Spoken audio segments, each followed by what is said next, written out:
The one thing I remember most clearly isn't the feeling of the key turning in the lock or the car pulling away. It's the way the Scotch tape felt when I peeled it off the kitchen cabinet. It was holding the 5 crisp $10 bills that were supposed to last me 30 days. "You're 14, Maya," my dad said, kneeling down just like Mom's corporate coach told him to do when delivering motivational challenges. He looked like he was about to board a yacht, not leave his only kid alone for a month. "This is your allowance for independence. Food, utilities, incidental costs. You budget it, you manage it. When we get back from the Iceland conference, we want a full financial report." He smiled, wide and proud. Mom was already halfway to the SUV, talking on her headset about the flight path. $50? I asked, holding the envelope. "For 30 days? Don't be dramatic," he said, standing up. "There are frozen supplies, and you know how to make ramen. We taught you resourcefulness. This is the final exam of your childhood. Pass this, and you're truly a young adult." Then he patted my shoulder, kissed the air near my cheek, and was gone. 30 days. $50. The moment the SUV disappeared, the house didn't just get quiet. It became enormous. We live in this big modern box of a house near Seattle, all glass and concrete. It's supposed to feel open, but when you're the only person in it, it feels like a museum where you're not allowed to touch anything. I walked the perimeter of the main floor, checking all the locks. I checked on Nimbus, our old Siamese cat, making sure her automatic feeder was set correctly. I wasn't scared yet. I was confused. The first 3 days were easy. I finished the leftover takeout from the night before they left. I lived off toast and the 2 bananas I found in the fruit bowl. But the first night alone, the isolation hit me like a cold wave. Our house has motion sensor lights everywhere. Every time I went to the bathroom, the entire hallway lit up, then plunged back into darkness when I retreated. It felt like the house was watching me, waiting for me to mess up. I started doing the math on the back of the envelope. $50 divided by 30 days. $166 per day. I had to manage electricity, gas, and water. My parents were obsessed with the idea that I needed to understand the true cost of consumption. So, I turned the thermostat down. Way down. Our winter heating bill is usually insane, and even though it was only October, the Seattle air was already sharp and damp. I set the thermostat to 55 degrees. The house quickly became a tomb. I wore my thickest hoodie, 2 pairs of socks, and hugged Nimbus until she protested. I stopped taking showers. Not because I was lazy, but because I was terrified of running the hot water heater too much. Every flicker of the fluorescent lights, every click of the furnace, felt like $1 draining away. By day 5, the hunger was starting. It wasn't the kind of hunger you fix with a snack. It was a hollow feeling that stretched from my throat to my hips. I went to the pantry. Ramen noodles, maybe 20 packets. A massive bag of dried white rice. Salt. That was mostly it. Mom's diet meant we didn't keep easy snacks. I ate half a packet of ramen, dry, for breakfast. I chewed slowly, trying to fool my brain. At school, I avoided the cafeteria. Lunch was the hardest part of the day. All my friends, Liam and Sarah, sat together, trading chips and talking about college applications. I would go to the library, pretend to read a textbook, and drink from the water fountain until my stomach felt bloated. Liam noticed on day 7. He was sitting next to me during debate club practice, working on our opening statements. "You okay, Maya? You look thinner." I forced a laugh. "Yeah, just trying this weird cleanse my mom read about in a magazine, cutting out carbs." He shrugged, but his eyes lingered. "He's sharp, Liam." He noticed details. I kept the pretense going. I had to. I couldn't admit to anyone that my successful, ambitious parents had chosen to leave me in a freezing house with 5 $10 bills, calling it a lesson. The thought of them finding out and then telling everyone I failed the maturity test made my stomach clench harder than the hunger did. By day 10, the anger started to settle. It was a cold, quiet anger. I wasn't scared of the dark or the silence anymore. I was angry at the lie. I knew deep down that if I collapsed from flu because the house was 55 degrees, or if I passed out from malnutrition, they would manage the narrative perfectly. They would say I was irresponsible, that I didn't save my allowance, that I was incapable of adult tasks. I decided they wouldn't get the chance. I found my old iPod Touch. It was nearly useless. It didn't have cellular data, only Wi-Fi. But it had a memo app with timestamps, and it had a camera. My survival shifted from just conserving food to gathering evidence. I started taking pictures. The first picture was the thermostat, clearly set to 55 degrees. Timestamp, 8:03 p.m., October 15th. Note in memo. Wasting electricity is failure. Too cold to do homework. The second picture, the empty milk carton, sitting next to the $50 envelope on the counter. Note, used $4.10 for bread and cheap peanut butter. Cannot afford milk. I got creative. I started saving the used ramen flavor packets in a plastic baggie. I would boil water and stir the packets in, making a salty, watery broth. It wasn't food, but it was warm. I took a photo of the baggie of used salt packets. Note, Day 12. Dinner is sodium water. The documentation became my purpose. It felt like I was creating a time capsule of their neglect. This wasn't about drama. This was about facts. If I was going to lose, I wanted the world to see why. I didn't use the iPod for calls, but I used it to draft text to them, deleting them before sending.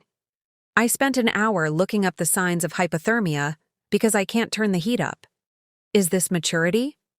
I would read those unsent texts, and the calm, cold fury would sustain me more than the watery broth ever could. I was trying to be invisible, but the sheer lack of energy started to show.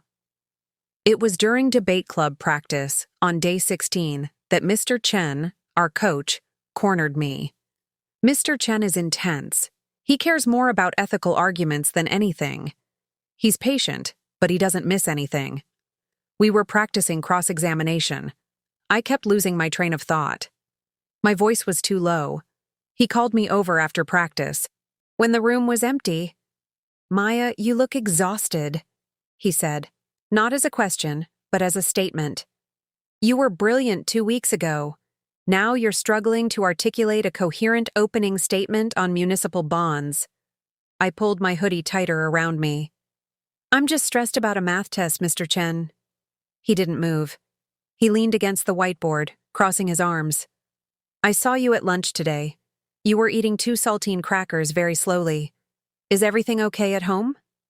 I felt the panic rise. This was the moment. The final hurdle.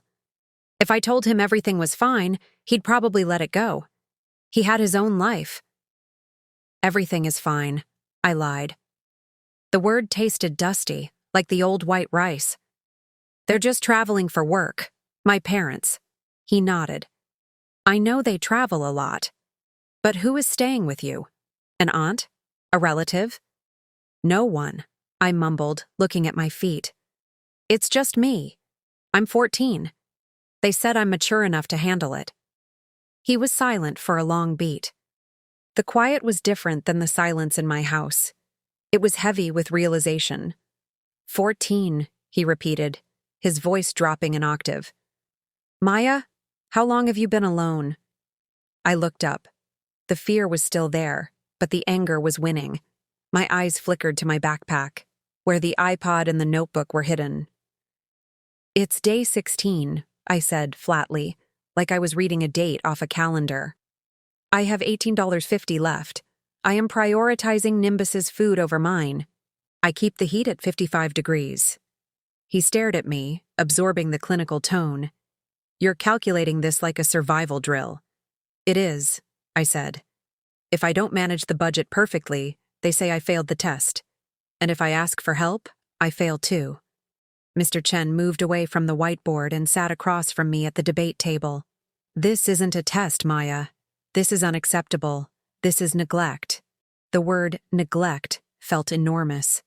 It wasn't a punishment for a mistake. It was a description of their failure. I unzipped my bag and pulled out the old iPod Touch. I handed it to him, open to the photo album labeled Financial Report. "This is my evidence," I whispered. He scrolled through the pictures, the freezing thermometer, the nearly empty food shelves, the close-ups of the dried rice bag, the timestamps proving the isolation. He looked at the memo notes, where I had logged dizzy spells and the constant worry about the furnace. He spent 5 minutes looking at everything. He didn't rush. When he looked up, his face was etched with furious concern. "Your parents are currently in Iceland, correct?" "Yes. They're scheduled to return on day 30. "Not anymore," he said. He pulled out his school phone. "I am a mandated reporter, Maya. This stops now. I am calling the principal, and then we are calling child services." I didn't cry. I felt a surge of cold relief, like finally stepping out of the 55-degree house and into a warm coat. The truth was out. The next few hours were rapid and professional. The principal, Ms. Albright, arrived, looking shocked and solemn. Investigator Ruiz, from Child Protective Services, arrived soon after. I had to tell the story again, but this time, the words weren't just floating in the air. They were being written down on official forms. I showed Investigator Ruiz the iPod. She copied the data, treating the cheap device like it held state secrets. She asked me if I wanted to call a relative. I shook my head. The relatives were all in on the maturity narrative, too. "We are placing you temporarily with a safe family, Maya," Investigator Ruiz said gently. "You will not be alone tonight, and your parents will be contacted immediately and informed that their return is mandatory." I was taken to the home of a distant family friend of Mr. Chen's, a woman named Mrs. Vasquez. Her house smelled like baking bread and cinnamon. The moment I walked in, I saw a fridge full of food. I went straight to the bathroom, looked at myself in the mirror. My cheeks looked sharp. My eyes looked too big. That night, Mrs. Vasquez made me chicken soup and thick buttered toast. I ate it slowly, consciously. It was the first hot meal I'd had in weeks that wasn't salty water. I slept in a bed that wasn't freezing, under heavy blankets. I was still keyed up, but the panic was gone, replaced by a quiet, steady resolve. I wasn't fighting for food anymore. I was fighting for the evidence to stick. Investigator Ruiz called my parents' corporate satellite phones in Iceland. She didn't ask if they were well. She informed them that their daughter was in protective custody and that their immediate return was required for an emergency meeting. The flight was moved up. They were returning on day 25. I had been out of the house for 4 days when they came back. I was sitting in Investigator Ruiz's small office doing homework when the call came. "They are here. They are downstairs, demanding to speak to their attorney." I took a deep breath. "I want to be there," I said. "I need to be there when they see the evidence." Investigator Ruiz looked at me. "You don't have to witness their anger, Maya." "I do," I insisted. "I need to see their reaction to the facts, not their reaction to me." The meeting was held in a sterile conference room. When my parents walked in, they looked jet-lagged, angry, and confused. They had the tailored clothes, but the smug, self-satisfied glow of the Icelandic self-discovery trip was gone. My mom started talking immediately, before anyone sat down. "This is insane. We demand to know why our child was taken. We are excellent parents. We provide every luxury. This is an overreaction by the school system." My dad, slightly calmer, pulled out his phone. "Look, we texted her. We checked in. We confirmed she was fine, several times." Investigator Ruiz pointed to the chairs. "Mr. and Mrs. Hayes, please sit. We have collected statements from school personnel, neighbors, and, most crucially, your daughter." My parents sat down stiffly, refusing to look at me, focusing their hostility on the investigator. "We left her prepared," my dad insisted. "She had a savings account. She knew where the emergency funds were." "The funds you physically left her," Investigator Ruiz cut in, her voice low and even, "were $50 for 30 days of unmanaged living expenses, including utilities for a minor. Is that correct? My mom laughed, high and falsely bright. Yes, it was a lesson in maturity. She has to learn fiscal discipline. Investigator Ruiz pushed the evidence across the table. First, the printouts of the iPod notes. Maya's documentation shows that she managed this budget by keeping the house heat at 55 degrees Fahrenheit to avoid excessive consumption, and by prioritizing the cat's food over her own caloric needs. She logged headaches and dizziness resulting from malnutrition. My mom tried to snatch the paper. She's dramatizing. Teenagers are always dramatic. Investigator Ruiz stopped her hand firmly. The notes are supported by photographic evidence. She then placed the printouts of the thermostat photo, the empty food shelves, and the baggie of used ramen flavor packets on the table. The image of the ramen packets, labeled sodium water, seemed to finally pierce the shell of their denial. "This is what your maturity test looked like, Mrs. Hayes," the investigator said. My dad leaned back, his face turning gray. "We told her to call us if there was a real emergency." "She did not call you because she was afraid of failing the test of independence you imposed," Mr. Chen interjected from the corner, his presence a quiet, serious weight.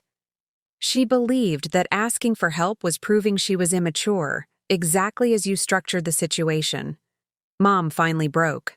Her face crumpled, but it wasn't sadness for me. It was fear for her reputation. "This will ruin everything. My 10-year review, Mark. Think about the press. We were trying to empower her." She turned to me, her eyes wet and pleading. "Maya, tell them it was a misunderstanding. Tell them you have access to your bank account. We can fix this. We can go home and pretend this never happened." It was the invitation to the lie, the final, easy way out for all of us. I could tell them I exaggerated the cold, that I had secret snacks, that I was just being dramatic. I looked at the pictures, the cold thermometer, the empty stomach. I looked at my mother, who was only worried about her career. I spoke, and my voice was calm.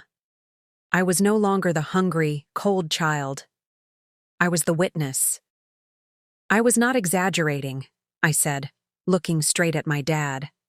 "I was telling the truth with evidence. The heat was 55 degrees. I was hungry for 16 days. I didn't fail. You failed to parent." My mom started sobbing, loud. Messy cries about injustice and their legal rights. My dad just looked at the table, utterly defeated. Investigator Ruiz took over, her voice formal.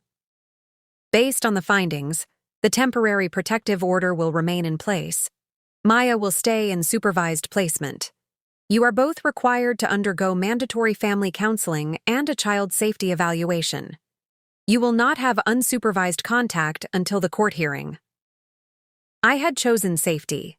I had chosen the evidence, and in doing so, I had taken away their control over my story. I left the conference room with Investigator Ruiz and Mr. Chen. As the door closed, I could still hear my mother's muffled, self-pitying sobs. It didn't feel like a loud victory, just a necessary exit. I was safe now, and they were finally facing the true cost of their independence experiment. That was the end of the game they started. I did not ask for revenge, but the truth worked harder than any anger ever could. We are told, constantly, that we owe our parents our loyalty, our forgiveness, and our protection, no matter what they do. I know now that sometimes the only way to save yourself is to choose the cold, hard facts over the warm illusion of family.